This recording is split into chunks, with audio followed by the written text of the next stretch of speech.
ಬೀದರ್ನಲ್ಲಿ ಈಗ ಶಾಪಿಂಗ್ ಇನ್ನಷ್ಟು ಸ್ಮಾರ್ಟ್ ಯಾಕೆಂದ್ರೆ ಬಂದಿದೆ ರಿಲಯನ್ಸ್ ಡಿಜಿಟಲ್ನ ಹೊಸ second branch. TV, fridge, washing machine, mobile, laptop ಸೇರಿದಂತೆ ಎಲ್ಲ ಹೊಸ ಟೆಕ್ನಾಲಜಿ ಉತ್ಪನ್ನಗಳು ಈಗ ಒಂದೇ ಜಾಗದಲ್ಲಿ ಲಭ್ಯ. ಗ್ರ್ಯಾಂಡ್ ಓಪನಿಂಗ್ ಆಫರ್ ಈಗ ಜೋರಾಗಿದೆ. ಆಯ್ಕೆ ಮಾಡಿದ ಪ್ರಾಡಕ್ಟ್ಗಳ ಮೇಲೆ 26,000 ತನಕ ಇನ್ಸ್ಟೆಂಟ್ ಡಿಸ್ಕೌಂಟ್ ಪಡೆಯಿರಿ. ಸುಲಭ ಫೈನಾನ್ಸ್ ಸೌಲಭ್ಯ, ವೇಗವಾದ ಡೆಲಿವರಿ ಮತ್ತು ಇನ್ಸ್ಟಾಲೇಷನ್, ದೊಡ್ಡ ದೊಡ್ಡ ಬ್ರ್ಯಾಂಡ್ಗಳ ಅತ್ಯುತ್ತಮ ಕಲೆಕ್ಷನ್. ಹಾಗಾದ್ರೆ ಇನ್ನೇಕೆ ತಡ?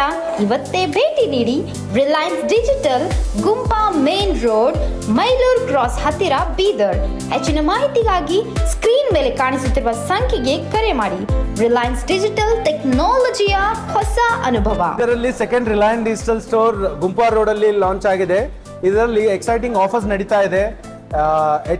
ಅಪ್ಲಯನ್ಸಸ್ ಮೇಲೆ, ವಾಷಿಂಗ್ ಮಷಿನ್ ಮೇಲೆ, ಲ್ಯಾಪ್ಟಾಪ್ಸ್ ಮೇಲೆ there is 0% EMI, up to 26,000 cash back offers ನಡೀತಾ ಇದೆ.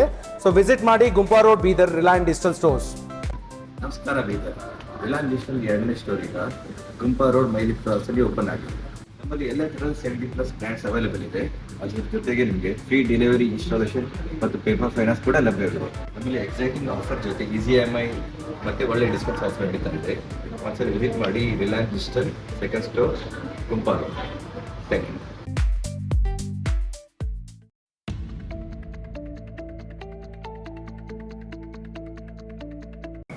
CCN ನ್ಯೂಸ್ಗೆ ಸ್ವಾಗತ. ನಾನು ನಿಮ್ಮ ಲಕ್ಷ್ಮೀ ಗಾದ್ಗಿ. ಇಂದಿನ ಮುಖ್ಯಾಂಶಗಳು: ಯಾವುದೇ ರೀತಿಯ ಭಯವಿಲ್ಲದೆ ಕಾರ್ಯಕರ್ತರು ಜನರನ್ನು ಕೆಲಸ ಮಾಡಿ ನಾನು ನಿಮ್ಮೊಂದಿಗಿದ್ದೀನಿ, ಭೀಮರಾವ್ ಪಾಟೀಲ್. ಬೀದರ್ನಲ್ಲಿ ರಾಷ್ಟ್ರೀಯ ಡೆಂಗ್ಯೂ ದಿನಾಚರಣೆ, ಬೃಹತ್ ಜನಜಾಗೃತಿ ರ್ಯಾಲಿಗೆ ಚಾಲನೆ.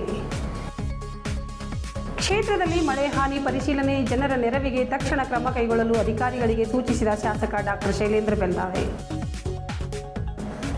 ಮತದಾರರ ಪಟ್ಟಿಗಳ ವಿಶೇಷ ಸಮಗ್ರ ಪರಿಷ್ಕರಣೆ, ವೇಳಾಪಟ್ಟಿ ಬಿಡುಗಡೆ.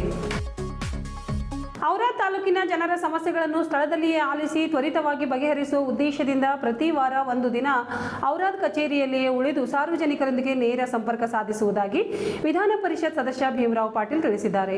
ಪಟ್ಟಣದಲ್ಲಿ ಸಾರ್ವಜನಿಕರ ಕುಂದುಕೊರತೆಗಳನ್ನು ಪರಿಹರಿಸಲು ತೆರೆಯಲಾದ ತಮ್ಮ ಕಚೇರಿಯನ್ನು ಉದ್ಘಾಟಿಸಿ ಮಾತನಾಡಿದ ಅವರು, ಔರಾದ್ನಲ್ಲಿ ಕಚೇರಿ ನೀಡುವಂತೆ ಹಲವು ಬಾರಿ ಮನವಿ ಮಾಡಿದರೂ ವಿಳಂಬವಾಗಿತ್ತು.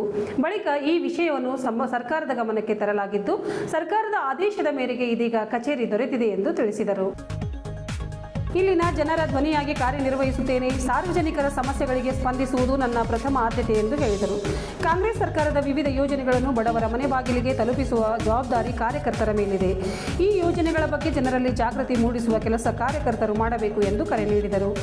ಕಾರ್ಯಕರ್ತರು ಯಾವುದೇ ರೀತಿಯ ಭಯವಿಲ್ಲದೆ ಜನರ ನಡುವೆ ಕೆಲಸ ಮಾಡಬೇಕು. ನಾನು ನಿಮ್ಮೊಂದಿಗೆ ಈ ಕ್ಷೇತ್ರದಲ್ಲಿ ಉಳಿದು ಸೇವೆ ಸಲ್ಲಿಸುತ್ತೇನೆ ಎಂದು ಭರವಸೆ ನೀಡಿದರು.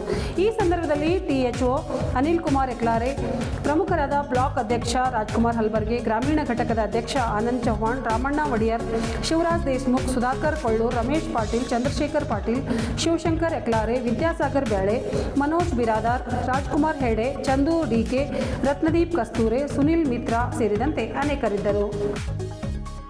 ಜಿಲ್ಲಾಡಳಿತ, ಜಿಲ್ಲಾ ಪಂಚಾಯತ್ ಹಾಗೂ ಜಿಲ್ಲಾ ಆರೋಗ್ಯ ಮತ್ತು ಕುಟುಂಬ ಕಲ್ಯಾಣ ಇಲಾಖೆಯ ಸಂಯುಕ್ತಾಶ್ರಯದಲ್ಲಿ ರಾಷ್ಟ್ರೀಯ ಡೆಂಗ್ಯೂ ದಿನಾಚರಣೆ ಅಂಗವಾಗಿ ಸಾರ್ವಜನಿಕರಲ್ಲಿ ಡೆಂಗ್ಯೂ ಜ್ವರದ ಬಗ್ಗೆ ಅರಿವು ಮೂಡಿಸುವ ಮತ್ತು ರೋಗವಾಹಕ ಆಶ್ರಿತ ರೋಗಗಳನ್ನು ಮುಂಜಾಗ್ರತೆಯಿಂದ ತಡೆಗಟ್ಟುವ ಉದ್ದೇಶದಿಂದ ನಗರದಲ್ಲಿ ಬುಧವಾರ ಹಮ್ಮಿಕೊಂಡಿದ್ದ ಬೃಹತ್ ಜನಜಾಗೃತಿ ರ್ಯಾಲಿಗೆ ಪ್ರಭಾರಿ ಜಿಲ್ಲಾ ಆರೋಗ್ಯ ಮತ್ತು ಕುಟುಂಬ ಕಲ್ಯಾಣ ಅಧಿಕಾರಿಗಳಾದ ಡಾಕ್ಟರ್ ಶೇಖರ್ ಪಾಟೀಲ್ ಅವರು ಹಸಿರು ನಿಶಾನೆ ತೋರಿಸುವ ಮೂಲಕ ಚಾಲನೆ ನೀಡಿದರು. ನಂತರ ಅವರು ಮಾತನಾಡಿ, ಡೆಂಗ್ಯೂ ರೋಗವು ಈಡೀಸ್ ಜಾತಿಯ ಸೊಳ್ಳೆ ಕಚ್ಚುವುದರಿಂದ ಹರಡುವ ಒಂದು ವೈರಲ್ ಕಾಯಿಲೆಯಾಗಿದೆ.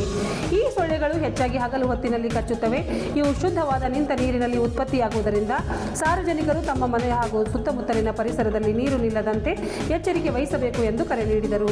ಈ ಸಂದರ್ಭದಲ್ಲಿ ಆರೋಗ್ಯ ಶಿಕ್ಷಣಾಧಿಕಾರಿ ಸಾವಿತ್ರಿ, ಚಂದ್ರಶೇಖರ್, ಓಂಕಾರ್ ಮಾಲಿಗೆ, ಯೇಸುದಾಸ್ ಘೋರೆ, ಆರೋಗ್ಯ ನಿರೀಕ್ಷಕ ಅಧಿಕಾರಿಗಳಾದ ಶರಣಪ್ಪ MD, ಅನಿಲ್ ಕುಮಾರ್ ಕೃಪಾಧಾನ್, ಜೇಸುಲಾಲ್ ಪ್ರವಾರ್, ಕೀಟಶಾಸ್ತ್ರಜ್ಞರು ಹಾಗೂ ಕಚೇರಿ ಸಿಬ್ಬಂದಿಗಳಾದ ಕಾಶಿನಾಥ್, ಅಬ್ದುಲ್ ರಶೀದ್, ಸತೀಶ್ ಕುಮಾರ್ ಪಾಂಡೆ, ಅಮರ್ ಗಂಟೆಗುಡಿ, ಬಸ್ಲಿಂಗಪ್ಪ, ಶಿವಶಂಕರ್ ಕಾವೇರಿ, ತಸ್ಲೀಮಾ ಬೇಗಂ, ಗೋರುನಾಥ್, ರವಿಕುಮಾರ್ ಮಾಲಾಶ್ರೀ, ರವಿ, ಶಿಕ್ಷಣಾಧಿಕಾರಿಗಳಾದ ಸಂಗಪ್ಪ ಕಾಂಬ್ಳೆ, ಹಿರಿಯ ಆರೋಗ್ಯ ನಿರೀಕ್ಷಕ ಅಧಿಕಾರಿ ಮಕ್ಸೂದ್ ಮೆಹಬೂಬ್ ಮತ್ತು ದೇವಿದಾಸ್, ಹಿರಿಯ ಆರೋಗ್ಯ ನಿರೀಕ್ಷಕ ಅಧಿಕಾರಿಯಾದ ಅಬ್ದುಲ್ ರೆಹಮಾನ್ ಸೇರಿದಂತೆ ನರ್ಸಿಂಗ್ ಕಾಲೇಜು ವಿದ್ಯಾರ್ಥಿಗಳು ಉಪಸ್ಥಿತರಿದ್ದರು. ಬೀದರ್ ದಕ್ಷಿಣ ಕ್ಷೇತ್ರದ ಕೊಳಾರ್ಬಿ ಗ್ರಾಮಕ್ಕೆ ಶಾಸಕರಾದ ಡಾಕ್ಟರ್ ಶೈಲೇಂದ್ರ ಬೆಲ್ದಾಳಿ ಅವರು ಭೇಟಿ ನೀಡಿ ನಿನ್ನೆ ಸುರಿದ ಅಕಾಲಿಕ ಮಳೆ ಹಾಗೂ ಬಿರುಗಾಳಿಯಿಂದ ಉಂಟಾದ ಹಾನಿಯನ್ನು ಸ್ಥಳವನ್ನು ಪರಿಶೀಲಿಸಿದರು. ಮಳೆಯಿಂದ ವಿವಿಧ ಗ್ರಾಮಗಳಲ್ಲಿ ಮನೆಗಳಿಗೆ ನೀರು ನುಗ್ಗಿ ಕುಟುಂಬಗಳು ಸಂಕಷ್ಟಕ್ಕೆ ಸಿಲುಕಿರುವುದು, ಕೃಷಿ ಬೆಳೆಗಳಿಗೆ ಹಾನಿಯಾಗಿರುವುದು ಹಾಗೂ ಕೆಲ ಸಾರ್ವಜನಿಕ ಮೂಲಸೌಕರ್ಯಗಳು ಹಾನಿಗೊಳಗಾಗಿರುವ ಬಗ್ಗೆ ಗ್ರಾಮಸ್ಥರು ಶಾಸಕರ ಗಮನಕ್ಕೆ ತಂದರು. ಸ್ಥಳೀಯರ ಅಹವಾಲುಗಳನ್ನು ಆಲಿಸಿದ ಶಾಸಕರು ಹಾನಿಯ ಸಂಪೂರ್ಣ ಮಾಹಿತಿ ಸಂಗ್ರಹಿಸಿ ಸರ್ಕಾರಕ್ಕೆ ವರದಿ ಸಲ್ಲಿಸಿ ಅರ್ಹ ಫಲಾನುಭವಿಗಳಿಗೆ ತಕ್ಷಣ ಪರಿಹಾರ ಒದಗಿಸುವಂತೆ ಅಧಿಕಾರಿಗಳಿಗೆ ಸೂಚನೆ ನೀಡಿದರು.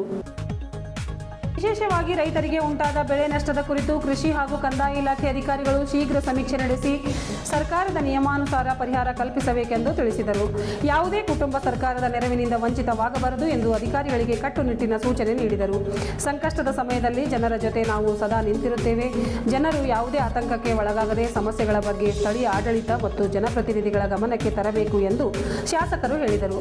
ಈ ಸಂದರ್ಭದಲ್ಲಿ ತೋಟಗಾರಿಕೆ ಹಿರಿಯ ಸಹಾಯಕ ನಿರ್ದೇಶಕ ಸಚಿನ್ ಜಸ್ಕಾಂ ಎಎಡಬ್ಲ್ಯೂ, ರಮೇಶ್ ಪಾಟೀಲ್, ಮುಖಂಡರಾದ ರೇವಣಪ್ಪ ಚಿಲ್ಲರ್ಗಿ, ರಾಜಶೇಖರ್ ನೌಬಾದೆ, ಅನಿಲ್ ಗುನ್ನಳ್ಳಿ, ಬಾಬ್ ಶೆಟ್ಟಿ ಅತಿವಾಳ್, ಕಾಶಿನಾಥ್ ಮೇತ್ರೆ, ಸತೀಶ್ ಒಕ್ರಾಣೆ, ಗ್ರಾಮಸ್ಥರು, ವಿವಿಧ ಇಲಾಖೆ ಅಧಿಕಾರಿಗಳು ಹಾಗೂ ಬಿಜೆಪಿ ಮುಖಂಡರು ಉಪಸ್ಥಿತರಿದ್ದರು.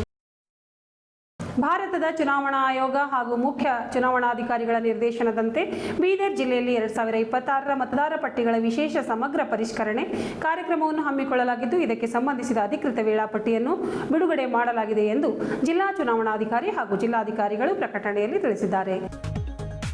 ಮತದಾರರ ಪರಿಶೀಲನಾ ಕಾರ್ಯಕ್ರಮದ ವೇಳಾಪಟ್ಟಿ ಎಸ್ಐಆರ್ ಅರ್ಹತಾ ಅಕ್ಟೋಬರ್ 1ರಂದು 2026, ತರಬೇತಿ ಮತ್ತು ಮುದ್ರಣ ತಯಾರಿ ಜೂನ್ 26ರಿಂದ 29ರವರೆಗೆ, ಬಿಎಲ್ಒಗಳಿಂದ ಮನೆ ಮನೆ ಭೇಟಿ ದಿನಾಂಕ ಜೂನ್ 30ರಿಂದ 29, ಮತಗಟ್ಟೆಗಳ ತರ್ಕಬದ್ಧಗೊಳಿಸುವಿಕೆ ಜುಲೈ 29ರಿಂದ, ಕರಡು ಮತದಾರರ ಪಟ್ಟಿ ದಿನಾಂಕ ಆಗಸ್ಟ್ 5ರಂದು, ವಿಫಲವಾದ ಹಕ್ಕುಗಳು ಮತ್ತು ಆಕ್ಷೇಪಣೆಗಳನ್ನು ಸಲ್ಲಿಸುವ ಅವಧಿ ಆಗಸ್ಟ್ 5ರಿಂದ ಸೆಪ್ಟೆಂಬರ್ 4, ಹಕ್ಕು ಮತ್ತು ಆಕ್ಷೇಪಣೆಯ ಹಂತ ವಿಲೇವಾರಿ ಸೂಚನೆ ಆಗಸ್ಟ್ 5ರಿಂದ ಅಕ್ಟೋಬರ್ 3, ಅಂತಿಮ ಮತದಾರರ ಪಟ್ಟಿ ದಿನಾಂಕ ಅಕ್ಟೋಬರ್ 7 ಇರುತ್ತದೆ.